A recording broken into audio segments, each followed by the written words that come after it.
कई ठा कहानी ऐसे होते जेला सिर्फ देखे नहीं जाए, महसूस घलो करे जाते। और जन बोलो माँ बाप ये मुहिया ना वही कहानी में से एक हरे।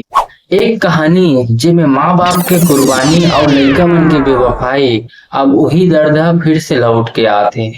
हाँ यार, जन बोलो माँ बाप के सीक्वल जन बोलो माँ बाप ला 2 ये मूवी वापिस आते और डायरेक्टर के बात करबे तो सतीश जैन जी हरे। लेकिन भाई सबसे बड़े सवाल, का अनु शर्मा वापिस आई या कोई नया चेहरा ला ली सतीश जैन जी है? ये बहुत बड़े सवाल हवे छत्तीसगढ़ी सिनेमा जगत के। नाम तो आते अमलेश नागेश, मन कुरैशी, दीपक साहू और अनु शर्मा के खुद, लेकिन अभी ऑफिशियल कंफर्मेशन कुछ भी नहीं। अभी सब कुछ सस्पेंस आवे, लेकिन असली अपडेट मिली सिर्फ आप मन ला यही चैनल में सीजी मूवी वाला में। तो बस एक बात याद रखो, अपन अपन माँ बाप ला मत भूलो और ये चैनल ला सब्सक्राइब करे बर घलोक मत भूलहु। त आप मन से मिलथन कोनो और वीडियो में, तभी के लिए जय जोहार, जय छत्तीसगढ़।